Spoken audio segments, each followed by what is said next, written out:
Kia ora koutou katoa. Good afternoon. This week is the final sitting week of this Parliament, although from turnout I suggest I probably don't need to tell everyone here. I will be in the House on Tuesday, Wednesday and Thursday, where a number of important pieces of legislation will move through their final stages, including the fuel industry bill that legislates to improve competition in the retail fuel market, and the residential tenancies amendment bill, which will bring a fairer, more secure rental market for renters and landlords, as well as family-funded care legislation. Wednesday, I will join the Associate Education Minister, Minister Martin, at the National Library to help announce the establishment of a new role, the New Zealand Reading Ambassador. On Thursday morning, I will Zoom into a meeting with the Auckland Tourism Events and Economic Development Agency and Rob Fife to hear from the business community about further ways we may be able to progress New Zealand's economic recovery. On Thursday afternoon, I'll give my adjournment speech as my first term as Prime Minister wraps up. And on Thursday evening, I will speak at the Indian Newslink lecture in Auckland. On Saturday, I will launch the Labour Party campaign in Auckland. Today, I'm joined by Health Minister Chris Hipkins to update you on our ongoing COVID response and recovery. This may be our last sitting week of Parliament and my last more formal post-Cabinet press conference, but our COVID response continues, and I want to give some detail on how that will work in the ongoing engagement of ministers, even during that campaign period. Cabinet will continue to meet fortnightly to discuss and make key decisions. These will be held on August the 10th, 24th and September the 7th. I'm also able to convene ministers remotely at any point if required, something we have done in more recent times as required, particularly during our COVID response. The Ministry of Health will continue to issue a daily COVID update on key numbers, including cases and any important information for New Zealanders. And the Director-General of Health, Ashley Bloomfield, will also hold a weekly media press conference, as will the Minister of Health. Our all-of-government team has also dialled back up its Unite Against COVID-19 campaign, calling on New Zealanders to be ready, because, of course, while we're still at alert level 1, ongoing vigilance is still required. You will start seeing a reiteration of the need to stay home and seek medical advice if you have symptoms, to practice good hygiene, and to keep a record of your movements using the official New Zealand COVID Tracer app, or another method if that works best for you. We have all seen the re-emergence of devastating community transmission in Victoria. While we have gone 94 days without a case in our community, they too had very low numbers for a number of days in June, with some 0 case days. They reported over 600 cases yesterday and have declared a state of disaster. We cannot afford to be complacent, which is why we are dialling back up the COVID messaging in response to some behaviours that we're seeing in New Zealand, and a view that we need to make sure that we maintain that vigilance. In order to stay on top of COVID, we all have a part to play. One of those roles is getting tested. One thing we are finding when digging into some of our lower testing numbers is that people, in some cases, are refusing testing when offered. A recent survey shows a quarter of people have declined a COVID test at their GP.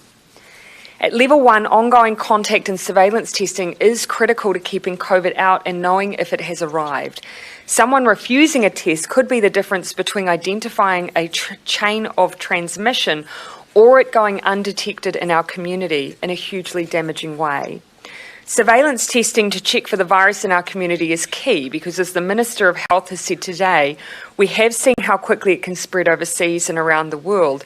It does remain a raging pandemic. So while our borders remain our first line of defence, surveillance testing is important to ensure it has not crept in undetected. During level 4, we were regularly hitting 6,000 tests a day. We are currently averaging about 2,276.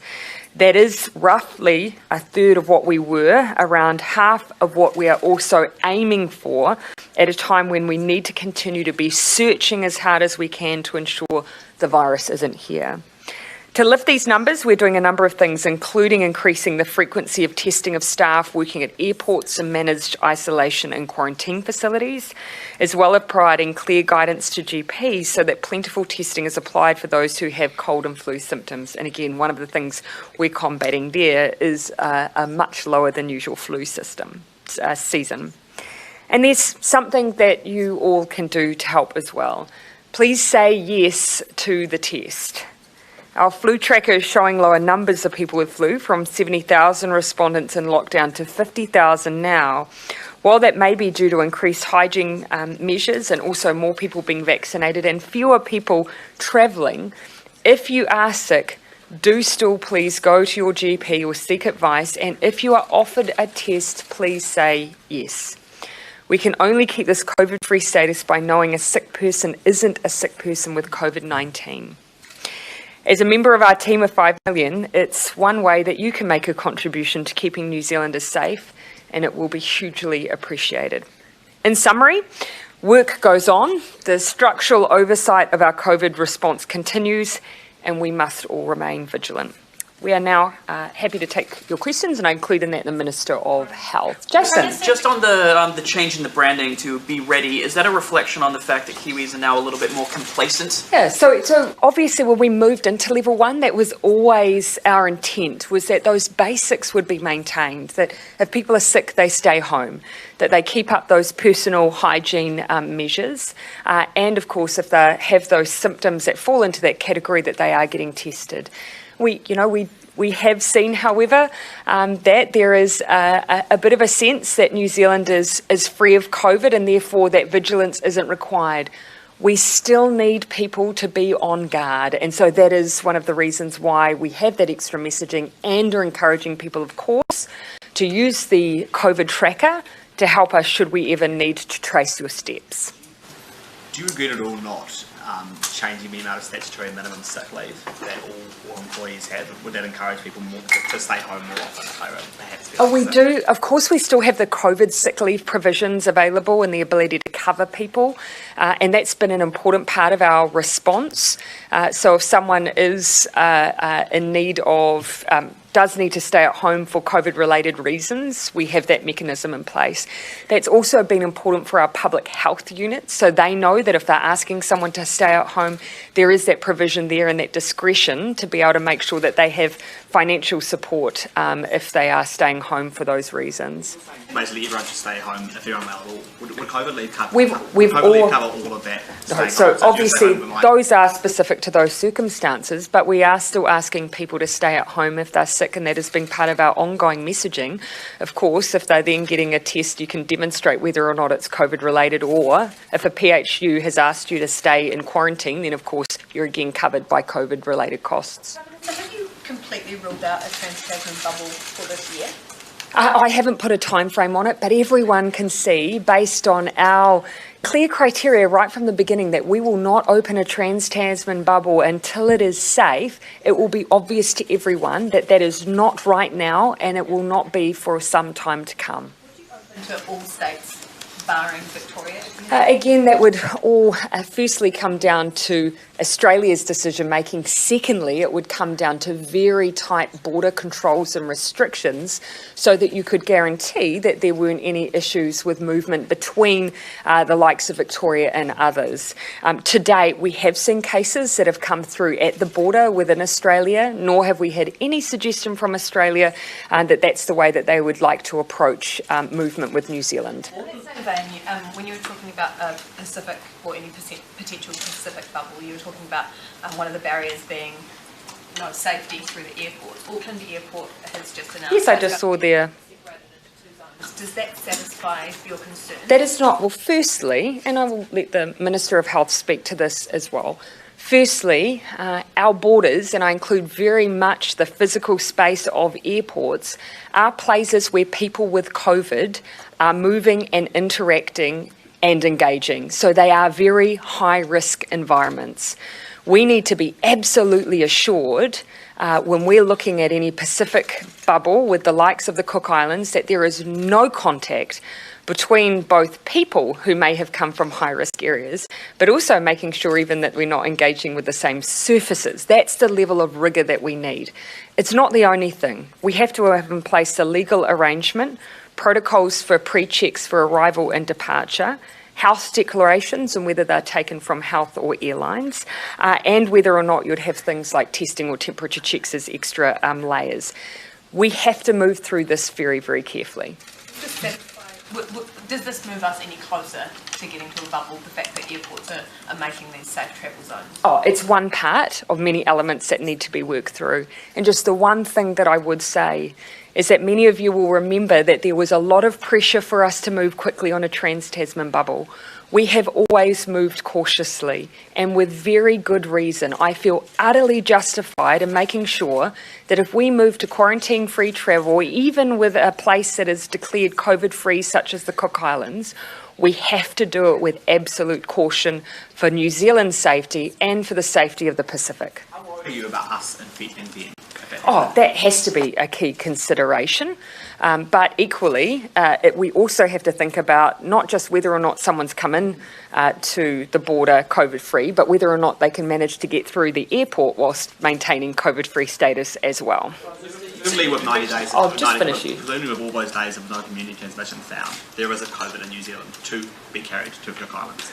Again, as I've set out, it's not just around the status of those who are moving through, but their engagement even in an airport and border environment that we also need to be cautious around. And equally, we are saying that we need to maintain our vigilance within New Zealand to maintain our community, our transmission-free status within New Zealand. We also need to have extra checks and balances to make sure that not only are we maintaining it, but we don't potentially risk exporting anything as well. Is there anything you want to add on that, Minister? No, I think the Prime Minister's covered it all. There's a huge number of different variables that we have to work through. We have to think about the arrangements when people arrive in the Cook Islands, if it was the Cook Islands that we're talking about, and the travel back. We have to think about how we handle transit passengers. There are a whole variety of issues that we need to work through very, very carefully. I don't think anybody in New Zealand wants to be responsible for us inadvertently seeing COVID-19 make its way into the Pacific where it's not currently present. Yeah. Just on the National Climate Change Risk Assessment that came out today, are things in a better or a worse situation than what you would have expected, given this is the first sort of comprehensive assessment that's been done? And do you agree with James Shaw's assessment today that up until this point, climate change has been dealt with in terms of a sort of ambulance at the bottom of the cliff approach? Now, I don't think anyone will be surprised to see in a national risk assessment issues like sea level rises, ecosystems, social inequalities being impacted by the effects of climate change, and risks to coastal buildings and so on, in large part because we're already seeing it. We've recently seen investment from this government into Northland and Southland around flood protections, and that is because we are increasingly experiencing severe weather events. The question for us is, of course, making sure that we're continuing to invest in both mitigation, which we have, but also adaptation, as we see the full risk assessment that demonstrates there's some areas where we actually just need to prepare ourselves, whilst at the same time not accepting the inevitability of sea level rises while we have the ability to make a difference. Local government New Zealand says that there's a massive legislative hole when it comes to central government around allowing councils to actually do their adaptation style work, and obviously there's been a reference to it with the RMA, but that could potentially be years away. So I think you've already seen, and perhaps you have already seen where central government, particularly in recent times, has been investing directly in local communities to support flood protections is a very good example, but there is an ongoing issue that, yes, we have discussed between ourselves, both local and central government, need to resolve some of where that liability exists for ongoing adaptation. We aren't through that conversation yet, but where there's immediate need, you'll see that we are already partnering and moving on some of that. Prime Minister, you said before that you're a bit concerned by some behaviours we're seeing in New Zealand in relation to COVID. What behaviours are those? Oh, just as I've said, just a sense that perhaps our COVID-free status within the community is not something that we need to continually work hard to maintain. So just things like if someone's offered a test, refusing to take it. That's where I'm asking. I know that, of course, people will often tend to be a bit dismissive. They'll feel like perhaps what they've got is just a flu and they don't need to worry. It is hugely helpful to us if people accept a request from a GP for someone to have a test. I'll come back to Jackson. Prime Minister, just back on the Trans-Tasman. Oh, sorry, Barry. It's a rare thing that I don't hear you, but Jackson, and then I'll come to you, Barry. First. Just back on the bubble, I know you don't want to speculate, and you've never wanted to speculate about a time frame, but at this stage, is quarantine-free travel by Christmas unlikely, or is it still realistic? Oh, I think people can see for themselves that while we're seeing a whole of Australia approach to travel, and while we've got border movements between Australia, that it is going to take a significant amount of time before we will have the state of Victoria back in a COVID-free status, and that will be obvious to everyone. I don't think that you need to be an epidemiologist to see the very difficult path that they currently are on.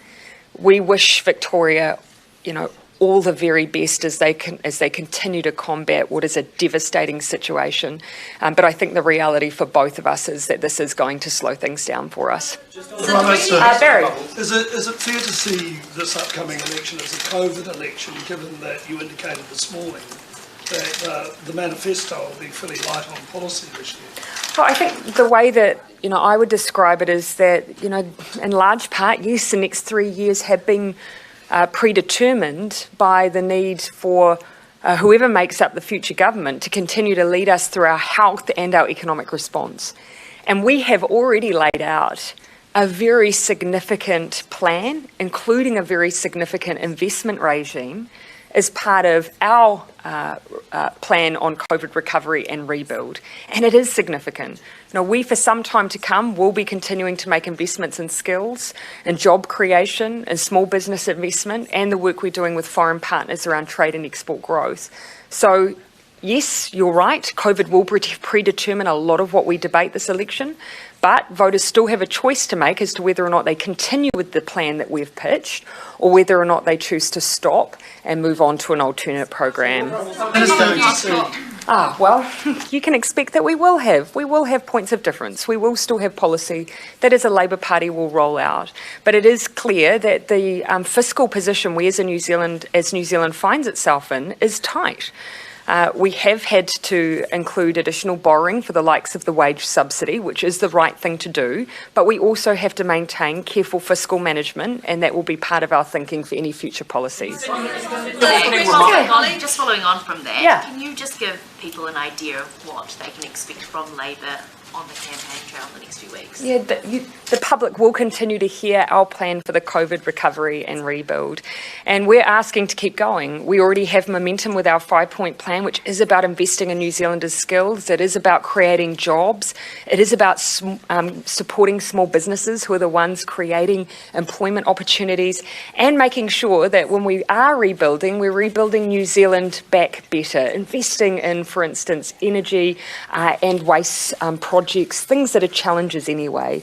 So those are the types of initiatives we will keep taking to New Zealanders. We're asking to keep going rather than to put the brakes on our recovery. And in your opening statements, So do we need a new top tax bracket to help deal with the debt that we're taking on for the COVID response? You will have heard me this morning talk about our plan around debt. And of course, our debt trajectory has been set out in the budget, and the very clear difference between that's emerging between the opposition and the current government is our plan to grow the economy by investing in our people, by investing in job creation, versus the alternative, which is austerity measures and up to $80 billion worth of cuts, which could include health and education. So there are very clear differences in the way that we plan to deal with those issues over the coming decade. Debt to 30% of GDP in a decade like Nationalist? No, we have already, you can already see at the budget that debt track was laid out. We disagree with the opposition who have proposed what would be significant and deep cuts to services like health and education in order to take that kind of debt track. Keeping in mind, because of the very, very low rate of debt we had through our careful fiscal management going into this crisis, our position after using, for instance, spending on the likes of the wage subsidy means that we'll come out the other side with debt at a lower rate that many countries went in some cases half the rate that many countries went in. Rule out campaigning on a higher tax bracket? I've been very careful to point out that we haven't put out some final parts of the Labour Party's policy. Happy to debate those at the time we do, but you can already see some of the clear differences emerging between Labour and National. So a final question on that, would Labour introduce income insurance? You will have already said through the tripartite future of work that we've already signalled that through the likes of the global financial crisis, through the earthquakes, and now through COVID, every government, both Labour and national governments, have responded with something that looks like a form of our income payment that we put in recently. So that demonstrates that there is some work there to be done. We've said we'd like to keep doing that work. The Council of Trade Unions and Business New Zealand agree with us, and so that's something that we've indicated already. You said in your opening remarks. I will come to Bernard. If Labour was to win on its own or with the Greens, would you like a mandate to do transformational tax and welfare reform? Well, we will campaign on Labour's policy and we'll campaign on our position on a number of issues to try and seek the strongest mandate we can as a party. We're not here to campaign on behalf of anyone else. We will, however, stand proudly on the coalition government's record. So, change the tax or welfare system. Again, I'll refer back to my previous question. We have, for a large part, you will have seen already some significant approaches between what we have proposed as a government and the opposition. For finer detail around some of these policy issues, you won't have to wait too much longer. We do know that these are some of the issues that people want to hear about quite quickly. You said in your opening remarks... and then I'll come back to... You said in your opening remarks, my first term as Prime Minister. Is that basically an indication for you that you've got this election in the bag? No, it was a statement of fact. Right, but are you considering coming out anymore the WEAG policies? Are you considering... Oh, sorry, if you have another question, Jason. No, I don't want to be flippant, but no. Fair enough, you will see the way that I always talk. I often preface with, should we be re-elected? Should we have the privilege of forming government? We take nothing for granted. I have been around politics for too long to take anything for granted. The 2017 election, a lot of people made assumptions about that. We will campaign hard every single day. I assume nothing, but of course I am equally very proud of our record and I will campaign on it strongly. Testing, you're currently having to use a survey of GPs, which is not scientific, it's a kind of self-testing survey, and that's all the data you really have on whether people are... On people respond? Yeah. Are you It's New Zealand, you also get a lot of anecdata. Yeah. But you want more than anecdata, presumably. Are you looking to get more concrete statistics on how many people are refusing tests? And do you have those statistics for the test done in managed isolation and quarantine? In answer to the first part of your question, obviously we're always after better data. What I don't want to do though is create an entire bureaucracy around collecting data that we can get more efficiently through other means. The survey data is actually pretty reflective of the feedback that we're getting, that increasing numbers of people are saying no, they don't want to have a test. And as the Prime Minister has said, our clear message to them is, play your part as the team of 5 million and have your test. If you're offered a test, take the test. You're being offered the test for a very, very good reason, and we do need people to take those tests. I'm working with the Ministry of Health at the moment on looking at how they present the data from managed isolation and quarantine facilities, just to get a better line of sight between the cohorts coming through and the daily testing rate, just so that we can be absolutely certain that we're getting the right rate of testing. Now, there won't always be a direct correlation between the number of people at day 3, for example, and the number of day 3 tests, because we don't test babies, for example. But we just want to know that we're getting the right match up there. The overall numbers of testing that we're getting at day 3 and at day 12 roughly lines up with the proportion of the MIQ population that you would expect to be tested on a daily basis. So we're pretty confident about that, but I just think for the avoidance of doubt and for public transparency purposes, it wouldn't hurt for us to be able to do that. Now, the biggest issue there is a data matching exercise, and so there's some work going on to make that happen. Yeah. And you still test inside the hotels, right? Sorry? People are generally saying Yes, because if they don't, they stay in the hotel for longer. That's right. day free. What happens if they say no at day free? Look, at the end of the day, they're encouraged to take the test at day 3. There is huge incentive for them to have the day 12 test because that's the one that they have to have a negative test result for before they are released. Most people are doing the day 3 test as well. Yeah. So just a question again about... So there's allegations within the Fire Emergency New Zealand of sexual assault and harassment. What's your response to that, and is that behaviour acceptable? So my understanding is that, well, to answer the last part of your question, no. Fire and Emergency New Zealand brought in Judge Carol Shaw in 2018 to do a piece of work around the environment within FENZ after, as I understand, complaints were made. And as a result of that, I'm also told that they are working through establishing a complaints mechanism that responds to some of the allegations that have been made. You know, what we will need to make sure is that any mechanism that is brought in, complainants have to have faith in. There is no point establishing a system that is just underutilised or does not have the support of people who have had these experiences in the first place.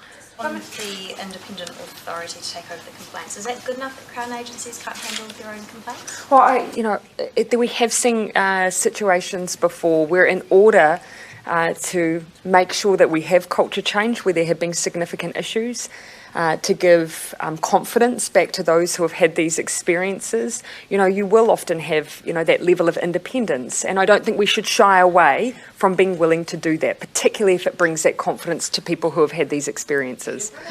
Ultimately, though, it's not good enough for this to be happening in any agency or indeed any workplace. So it is all about what we do to fix it. Experience in Victoria where suburban lockdowns have been largely ineffective. Has that influenced your thinking around regional or local lockdowns? I do think it's important to just look at when we were talking about the use of more localised lockdown, you'll remember that we were also talking about very specific scenarios. So I do think what we were very clear on at that point, and will continue to be, is that it does rely on you having very clear data and information about cases and their reach. We have also always said that where you're in an unknown situation, a precautionary approach is required. And so that was the approach that you will have seen in that broad overview we gave around the resurgence plan, and I think that is reinforced by what we've seen in Melbourne. Prime Minister, previously... Ben. And I'll come to Ben and then Jen, I'll come to you. Thanks. A question on the bubble and a question on the campaign. Yeah. Previously Australia was first came off the rank. It was going to be the first place open. Obviously the cases have rendered that impossible, pivoting to the Pacific. Yeah. But might be the mind to also pivot to a place like Taiwan or another place in Southeast Asia, now that we know that one of your criteria is 28 days without community transmission. Yeah, one of a range. It's not the only thing. And you will have heard us talk about reversing the order actually a little while ago. And one of the other reasons is that you'll see that we're focusing in on very particular countries within the Pacific, not necessarily the whole Pacific, is because they are realm countries. These are individuals who are passport holders that have a right to travel and move between New Zealand and either the Cook Islands or, say, Niue. Tokelau is a bit of an exception because, of course, you can only travel into Tokelau through Samoa, and so that adds a little extra layer of complication. But that is the reason we are treating the realm countries differently. That's not a question that I asked. Would you be then going to Yes, Taiwan? you will. It was what you asked. You asked, given we were doing that, would we do the same with others? I was pointing out that there are specific circumstances that mean we're doing them first. That next tier yet? No, at the moment, no. We're prioritising the realm. We haven't thought more broadly. We have always, when working through some of the criteria, had a mind to the fact that we may in the future have approaches. We would have, however, very strict criteria we would apply in those circumstances, but it's not on our mind currently. Campaign, if I might. I'm just trying to understand the expectations, because you've said this morning that there's not going to be this big screed of manifesto. That would, well, of course, most people are equate manifestos with large spending decisions as well. This is not the environment for that. That's what I was going to say. Is this just going to be an election campaign for our times? Is it going to be run on our record, not our dreams, because we just can't afford it? Oh, well, I don't know that I would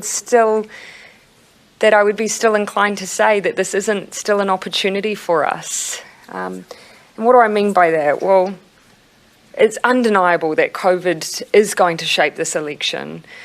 Because this is the biggest challenge New Zealand has faced in, some would say, 100 years. It will have a huge impact on our economy for generations. But that does still mean we have choices. In the past, when we have faced economic challenges, one of the choices has been to cut services, to lead to situations with high-level unemployment, and it has predominantly been groups like young people and Māori who have paid the price of that. The other choice, however, is to use our ability to invest in things like the wage subsidy, or to invest in things like training, and to invest in areas where we already had issues, a lack of public housing, the chance to increase New Zealand's renewable energy options to face the future. Make sure that we can do more of our waste management within New Zealand. There are opportunities here to realise some of the aspirations we have as a country, even if it's a crisis that has expedited it. Prime Minister, I will come to Jenna. I did say Jenna next. And then Bernard, yes, I don't necessarily need to reward volume, but I will come to you anyway.